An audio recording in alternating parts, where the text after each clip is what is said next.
Hi everyone, welcome back. My name is Britta Albert. If this is your first time here, I am a transformational life coach, and I am here to help you overcome the things that are holding you back from living your best and most authentic life. If you have not subscribed yet, go ahead and hit the subscribe button below. If it's in red, you have not subscribed yet. If it is gray, you've already subscribed. And also be sure to hit that notification bell because I post every Monday and Friday. Now before we begin, I want to go ahead and give a quick shout out to one of the comments from my last video. This is from Elson's World, and she says, "Great video and vlog. You are beautiful." Thank you so much. That means so much to me. I love it every time that y'all comment on the videos. This is really, guys, this is how we build our community, and I love every time I read every one of your comments. So thank you so much for commenting. Let's get right into it. In today's video, we are going to talk about triggers.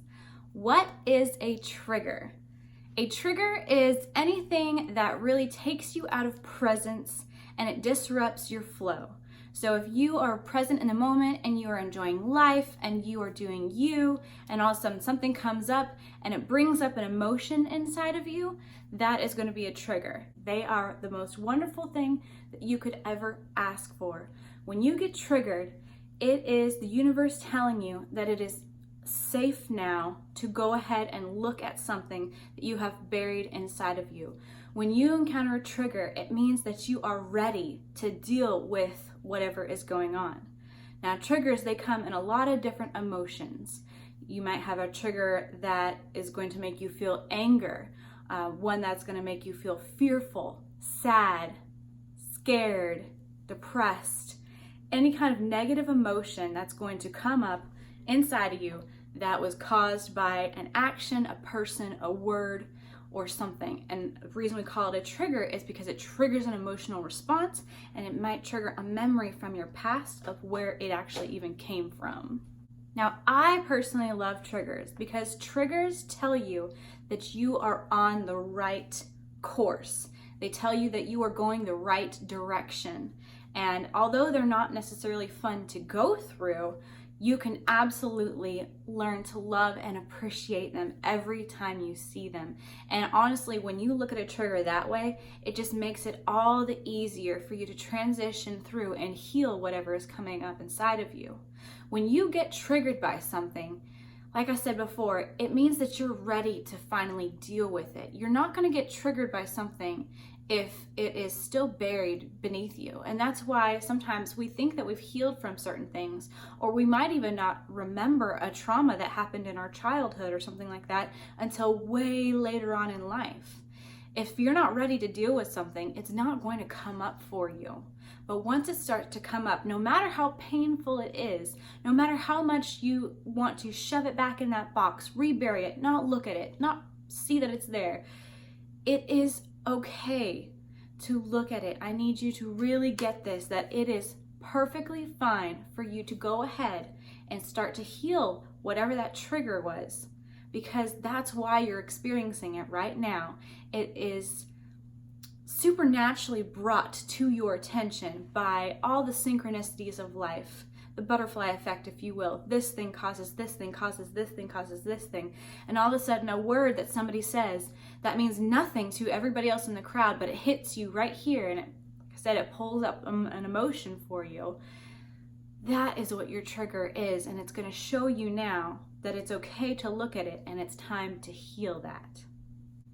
Some of the most common triggers that I have seen have been triggers regarding money, triggers regarding change, triggers regarding vulnerability or relationships, and triggers regarding letting go of control. Of course, they can come in many different shapes and sizes, but those main four are usually really big. You make agreements as you grow up.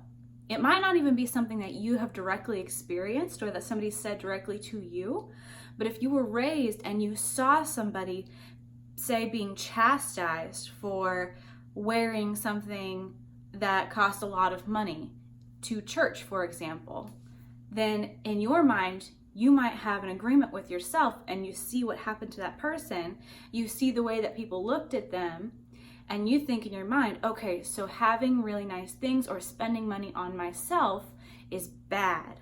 and you start to make these agreements with yourself as you navigate the world from a very small child up until adulthood, all these experiences that we have, things that society tells us, that is where a lot of this is coming from.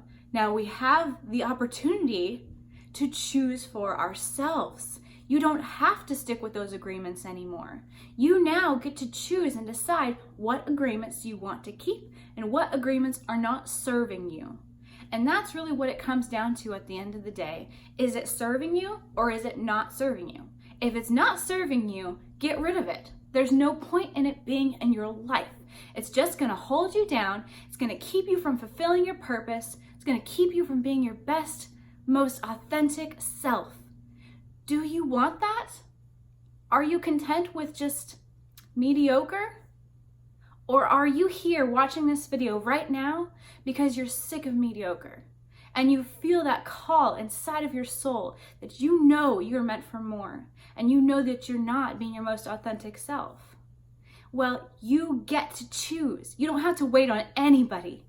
You have the power to choose what agreements you stick with and what agreements you let go of. And that's why I love triggers so much, because they show us the way. They let us examine what is inside of us. And you get to choose, does this serve me or does this not serve me? And if it serves you, you keep it. You don't have to just throw it away. There are some things that are very necessary for at least my life, my path. If I have a fear that comes up about jumping out of an airplane without a parachute, that's probably a fear that serves me because it's going to keep me alive. So you don't have to throw out everything. If you in your heart, if you don't feel peace about letting go of something, you might feel a little bit scared because you've never not had that. You've never fully moved into the power and authority that you have over your life. But that's a different fear than the fear that is oppressive, the fear that is keeping you held back. Because you can feel the difference when you know who you are, you know what you want. You know what you want to go for. You feel that difference inside of you versus, I really want to take a step forward. I'm afraid to because I don't know what that's going to be. It's a different feeling. So you decide what you want to keep and what you want to let go of. And it's awesome.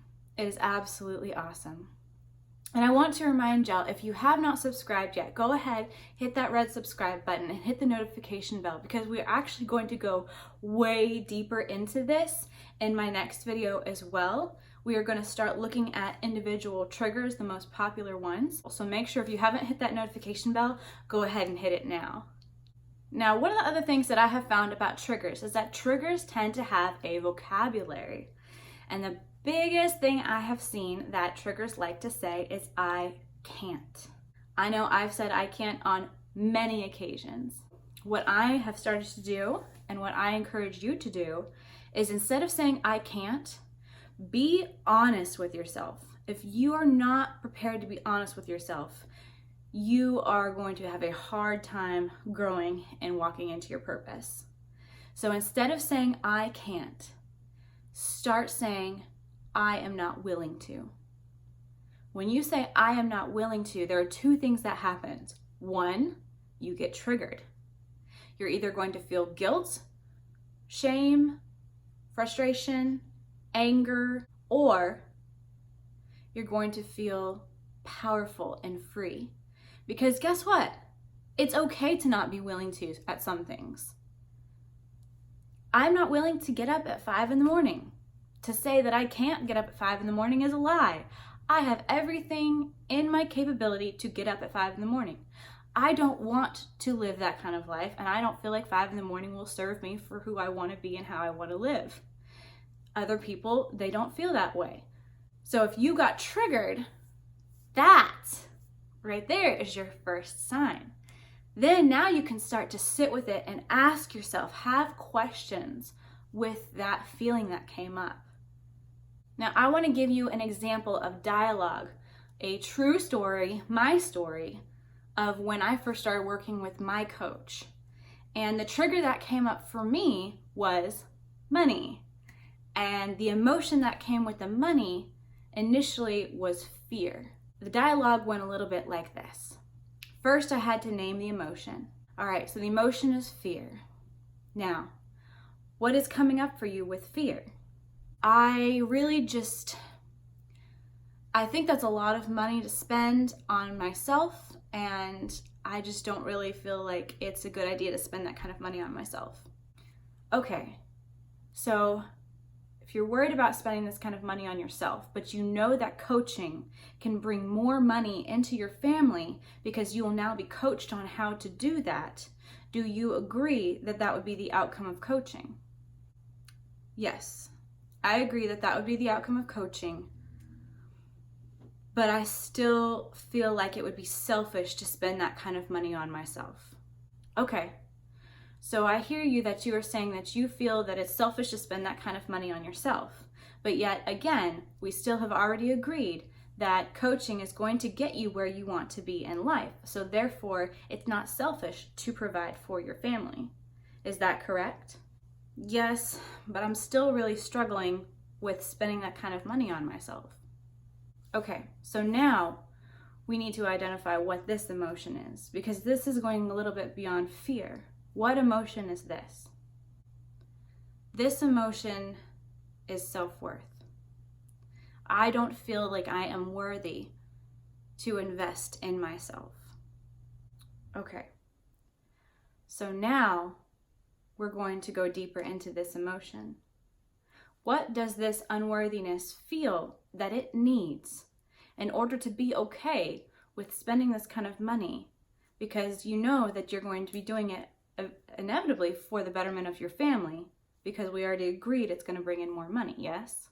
So I need to sit with this feeling of fear and unworthiness and see what it needs. I feel that I need a plan. I need this to be realistic for my budget and my goal. Perfect. That is easy, absolutely easy. So right now, let's sit down, create a plan, how we can make this realistically fit in the budget. Then how does that feel? That feels safe. I feel like I can do that. And that's it. That's all that it takes. That was my actual conversation with my coach and myself, realizing what those emotions were, what my hangups were, what my triggers were. And then that also laid the foundation for where we were going to start in our coaching to help me get to where I wanted to be. So triggers are so awesome because I felt like I had fear of money, fear of spending that money, but the more that we dove into it, the more that we talked it through, I realized that it really came down to my self-worth. And if you've seen from some of my other videos, eventually that also came down to control. And I had to learn to let go of control. But I was able to overcome that initial fear and start my coaching and get my life moving forward. And then I was able to get the support that I needed working through the rest as we continue to go, even now. Again, if you have not hit that notification bell, go ahead and hit it now. And on Monday, we're actually going to dive into feelings about money. So this is going to go straight hand in hand with the triggers that we learned today and go a little bit deeper into how we view money, how we make money, how much money that we have, and really how we can overcome some of those things that are holding us back from living an abundant financial lifestyle. So I am so excited to share that with y'all. And if you have not booked your free 60-minute definition session with me, I'll go ahead and include the link below. What you'll do is you'll click on that link, it'll pull up my calendar, schedule a time that works best for your schedule. I will call you, we'll actually have a conversation. We're gonna get super clear on what your intentions are, super clear on what your vision is, and then we're gonna start to put together a 90-day stretch goal so we can get over some of those things that are standing in your way, and we'll get you started on your most authentic life.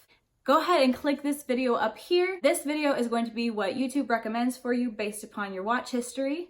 Right over here, click on my face and you will get subscribed to the channel. See y'all next time.